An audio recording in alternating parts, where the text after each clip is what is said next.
So my talk is titled From Critic to Convert, William Seward, the Erie Canal and the Making of a Political Identity.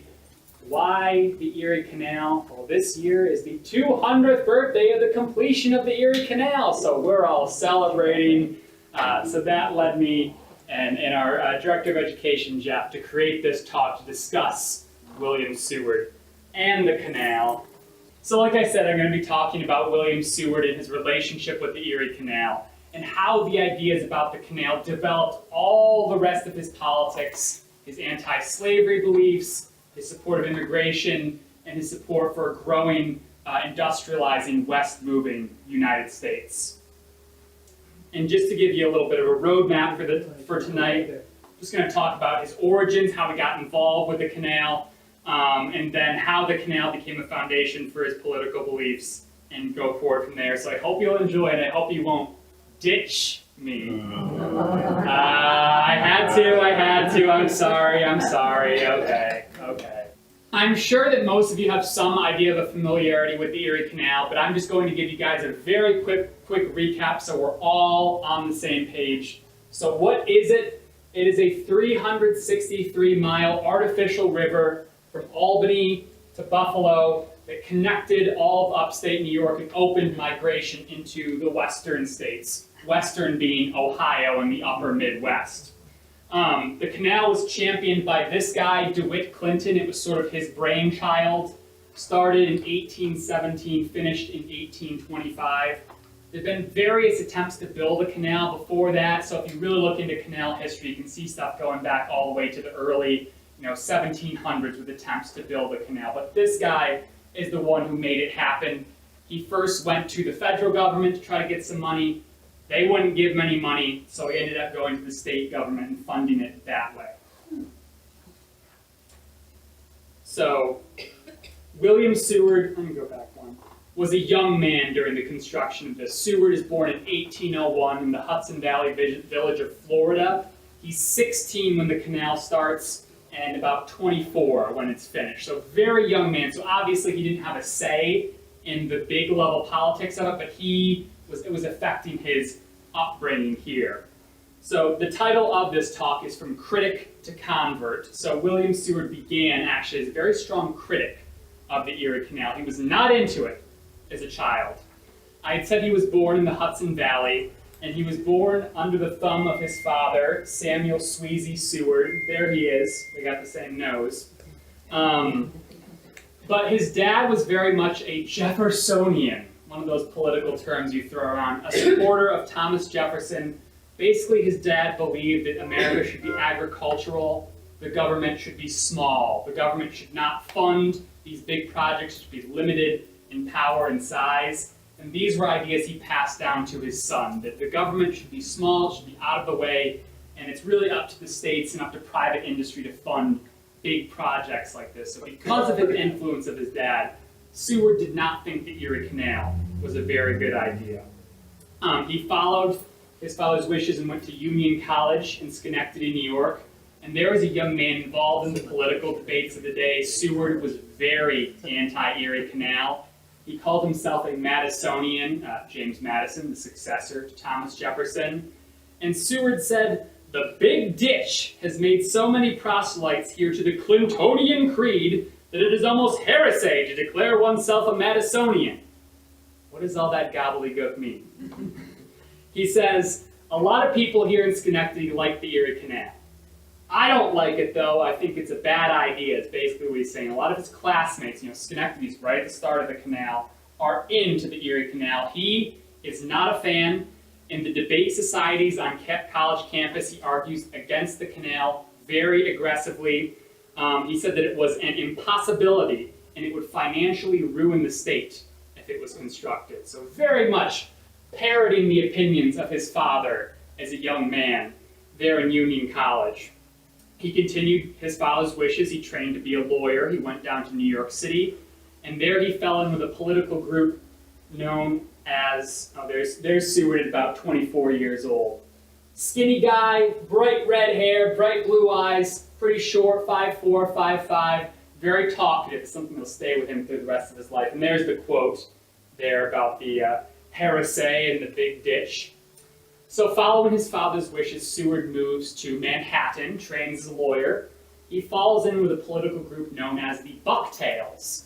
The Bucktails are led by this guy, Martin Van Buren, and they are the enemies of DeWitt Clinton. DeWitt Clinton, the father of the Erie Canal. So Seward found not only political opportunity with these Bucktails, but friendship and camaraderie.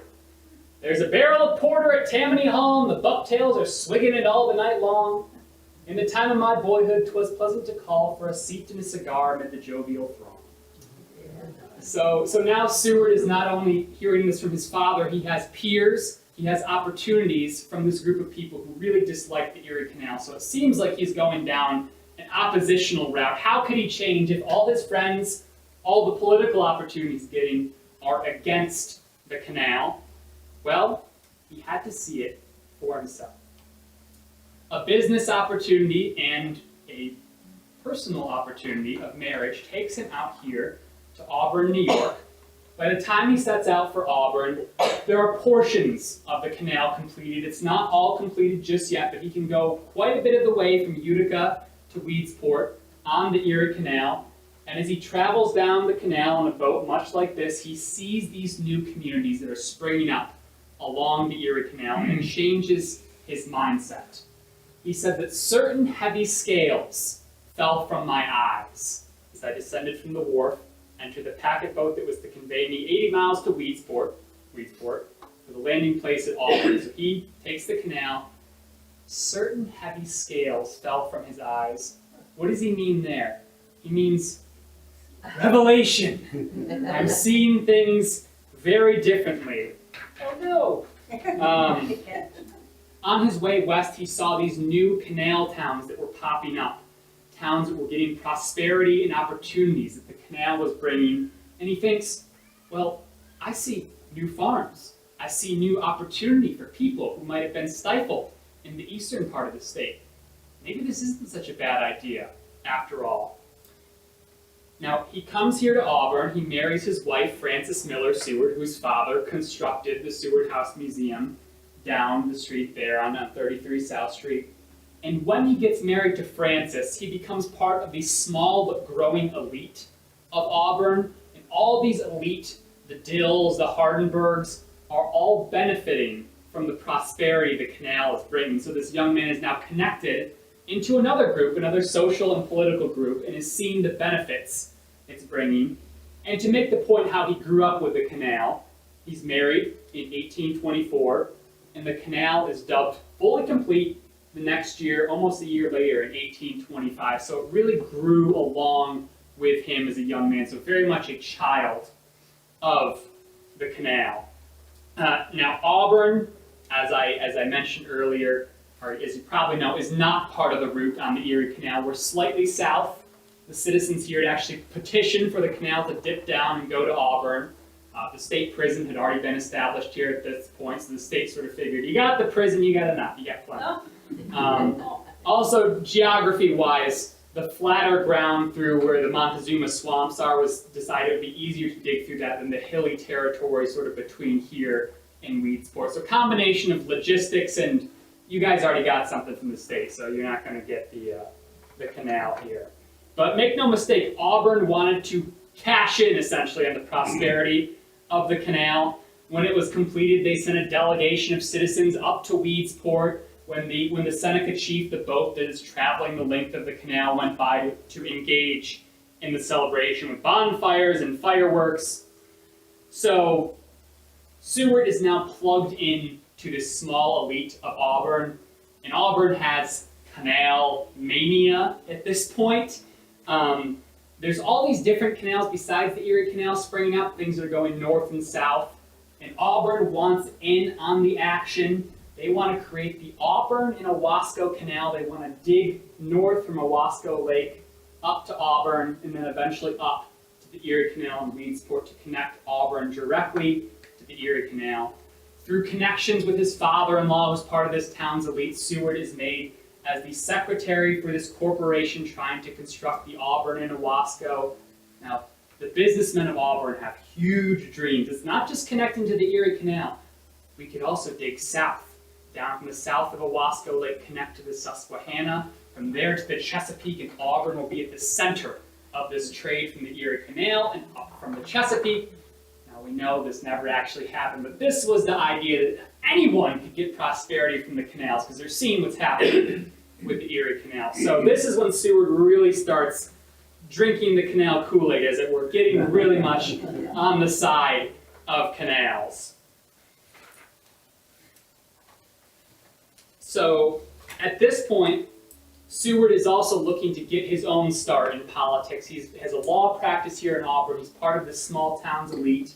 And his opinions on his old pal, Martin Van Buren, and the Bucktails start to change. He wrote to his father that Van Buren's genius is sunk into cunning and chicanery.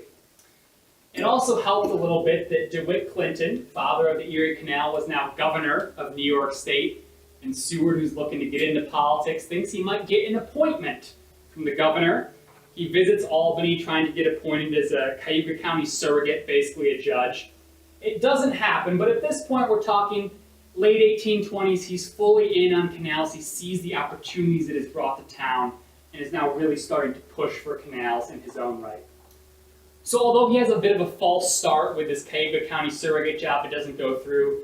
Shortly after, he becomes part of the New York State Senate, only 29 years old, so very, very young state senator. There's 32 people. He's the most junior and in the 7 of the minority. When he goes to Albany, one of the main things he starts fighting for are canals. He's completely done a 180. Now, we're talking about the 1830s now. The new issue of the day is what is called lateral canals. So, you know, the Champlain Canal, the Chenango Canal, the Black River Canal, connecting different parts of the state to the central Erie Canal. It's a way for different regions to get more economic opportunity. And as a young state senator, Seward is very behind these changes here. Now, very ambitious, at only 33 years old, Seward runs for governor of New York. As part of this new political party that's going to feature a lot. They're called the Whigs, not hair, and it was assigned there against the tyranny of President Andrew Jackson. But the problem is they sprung up as we're against Andrew Jackson. What are they for? I don't know. And the Whigs don't really know. They know we don't like him, but there's all sorts of people who have different ideas. And so, as a Whig candidate for governor, Seward is now trying to articulate, what does it mean to be a Whig? We know what we're against, but what are we for? What are we trying to do? And in this campaign, he makes canals the central part of this campaign. He said that I am and have ever been the advocate of the system of internal improvements, remember that, internal improvements by means of railroads and canals. I regard it as one of the most important duties of the government, as fast as its rapidly developing resources will allow, to prosecute such a system of improvements. So he's basically saying, what my dad believed as a kid, that government should be small and stay out of it, is wrong. We as the government, as the Whig Party, have a duty to improve the lives of our citizens. That improvement I saw when I was going west from Utica to Auburn, these new villages popping up, I want to continue that prosperity through more programs like the canals. He's trying to use the government in the positive way. And this idea of improvement, starting first with physically improving canals, building more, doing more, would become the central bedrock of the rest of his politics, that we can improve and make things better. Didn't go well for him first time. He lost by nearly 11,000 votes. Part of it was his youth. He's 33, and his opponent, William Marcy, of Mount Marcy, Adirondacks fame, Seward loses. But he doesn't give up. He decides, okay, I've lost, I'm down, but I'm not out. What does he do? He moves from Auburn to Westfield in Chautauqua County for a little bit to serve as a land agent.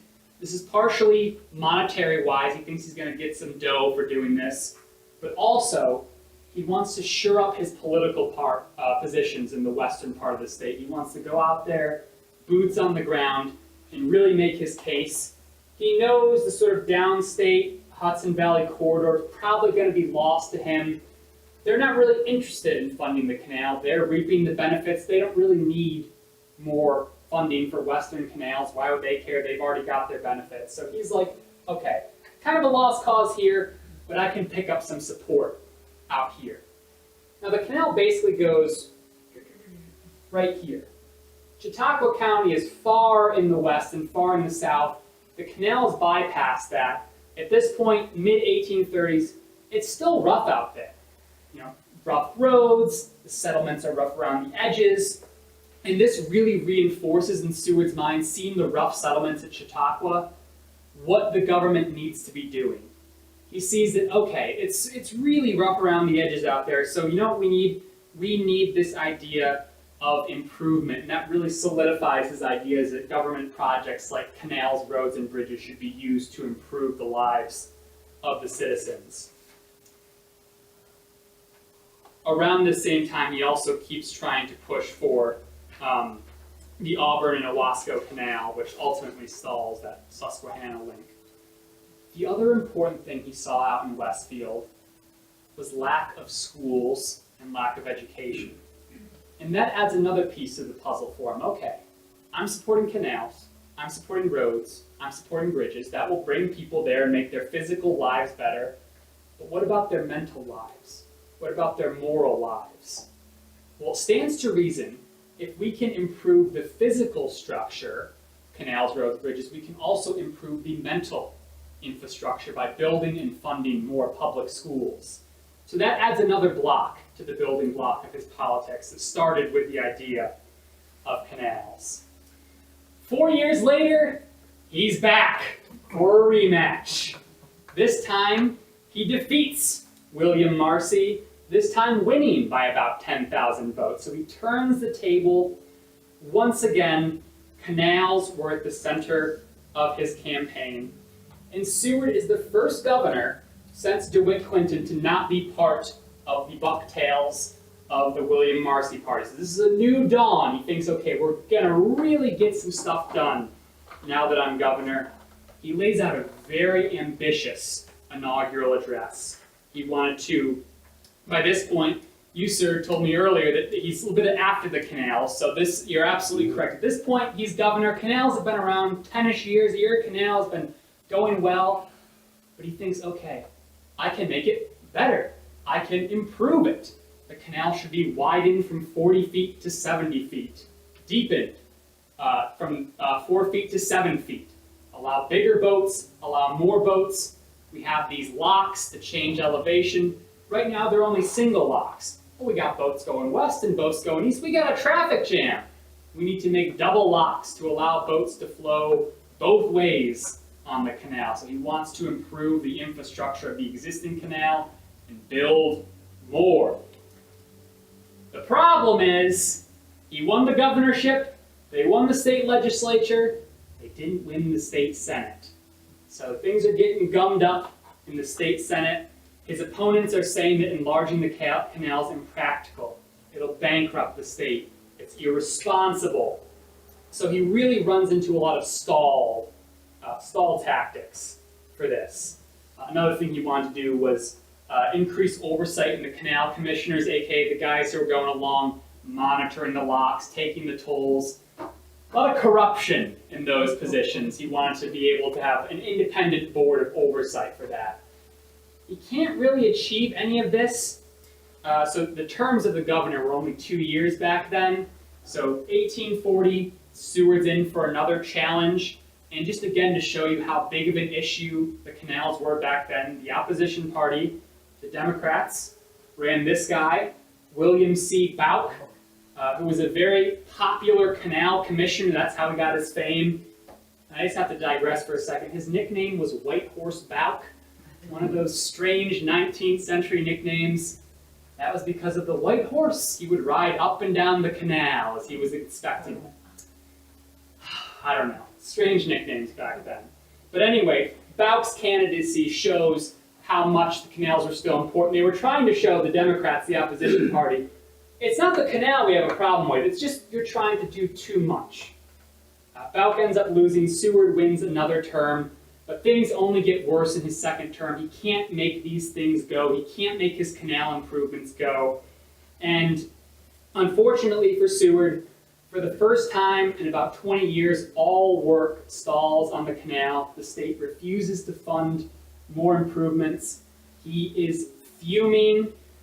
He says, for the first time in a quarter of a century since the ground was broken for the Erie Canal, the governor of the state of New York, in meeting with the legislature, finds himself unable to announce the continued progress of improvement.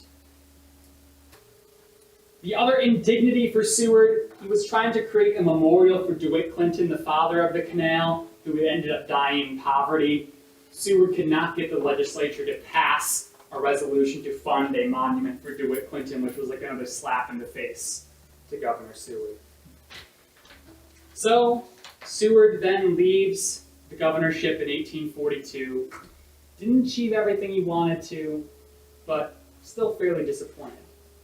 Now, the 1840s is usually the start of the time we start to recognize and pay attention to Seward in the mainstream popular sort of consciousness as he works as a U.S. Senator, works his way up to Lincoln's Secretary of State, but at this point, he's out of office. The railroads are starting to come through, starting to supplant the canals. What comes next? Well, before he's doing anything else, relax a little bit with the family. The canal is there too. He uses the canal as a teaching device for his children. This is a book called The Adventures of Marco Polo, Travels on the Erie Canal. It was a children's book. It was like an adventure book, a moral lesson book disguised as an adventure book. So this young boy is traveling along the canal and he's learning, don't trust swindlers. He's learning how a lock works. It was a gift to Seward's young son, Will. But the idea of using the canal as a tool to teach and talk about what William Seward believes would continue in his political career. He used the canal basically as a club to show that his way was right and that the ambitious policies that one time seemed impossible. We could never build a 363-mile canal. We did. Check it out. So he uses the canal as a way to prove what he's thinking is the right way to go. Well, he's U.S. Senator and Secretary of State. He uses this tool to help him.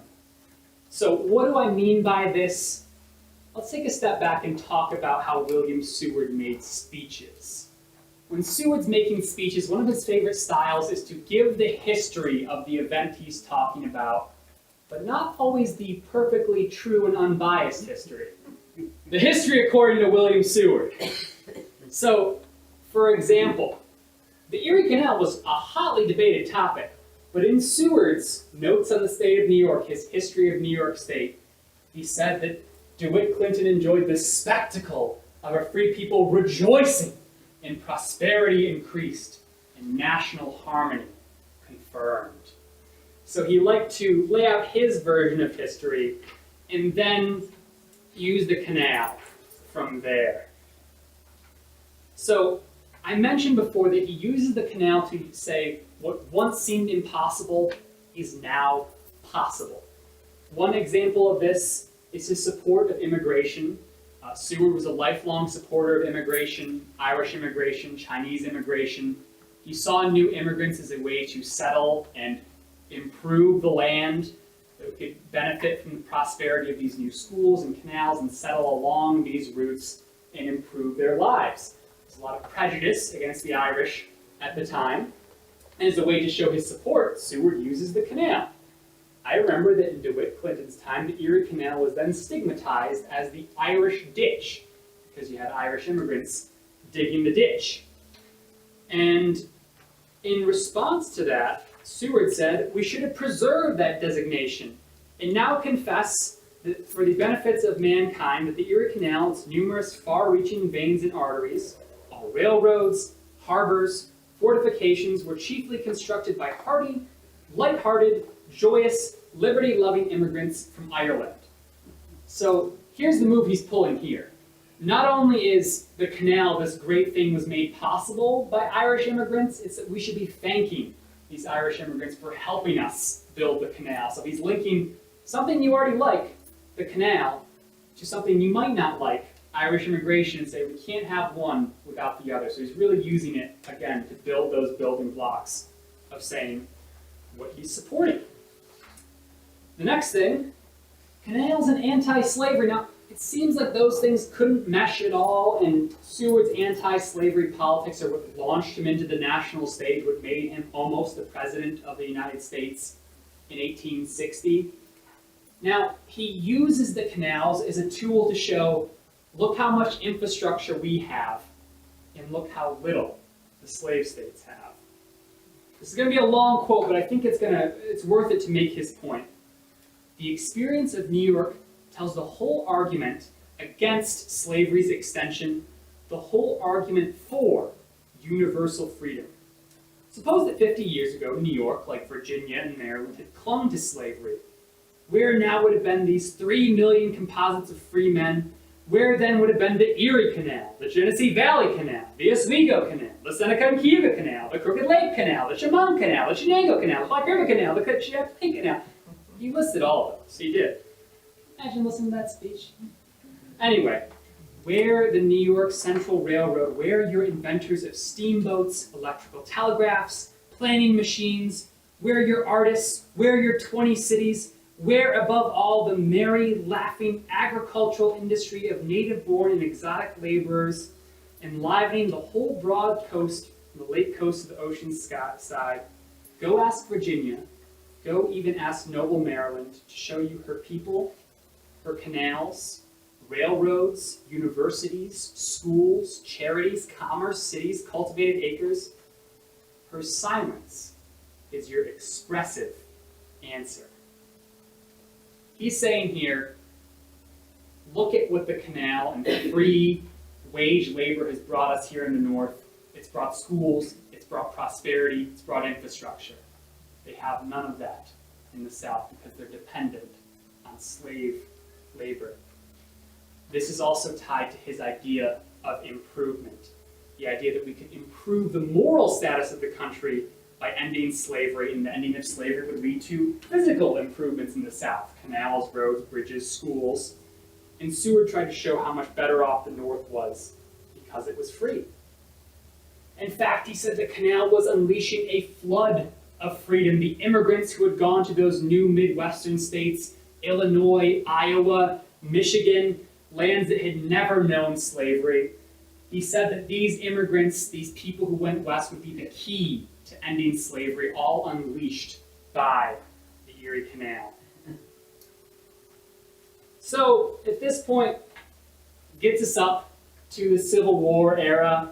Seward, during the Civil War, didn't really have much time for canals as Secretary of State. They were sort of on the way out as well. The Erie Canal was much less prominent in New York State. The railroads were here. More different transportation routes were here. But he still harbored a love of canals in the back of his mind. As the Civil War was over, Seward turned his eyes to Panama and the Panama Canal. He really tried to negotiate. There he is in the middle, negotiating the idea of the Panama Canal. It ended up failing in the Colombian State Senate there, in the Colombia, the country. But he was trying. It proves it was still on his radar. After his time as Secretary of State, he travels around the world, where canals are a big part of his tourism. The Suez in Egypt, the Imperial Canal in China. He sees it, he writes about it. So that brings us to the end of Seward's life. What was the point of all of this? The canals were the bedrock of his politics. By first wanting to improve the canal, he then built on that with ideas of improving other parts of the nation, improving education with more public schools. And if we can improve people's education, why not go bigger and fight for a larger moral improvement by fighting against slavery? All these politics of improvement can be connected back to the bedrock of his beliefs in the Erie Canal. He saw it as a massive accomplishment, a huge point of pride for his native state. And I'll wrap up on this quote, really summing up Seward's pride in what the canal had achieved for New York State. after a lapse of 2,000 years, and the ravage of repeated revolutions, when the records of history shall have been obliterated, the tongue of tradition converted, the shadowy remembrance of even ancient events to childish tales of miracle, this national work, the Erie Canal, shall remain, bearing testimony to the genius, learning, industry, and intelligence of the present age. And that is it.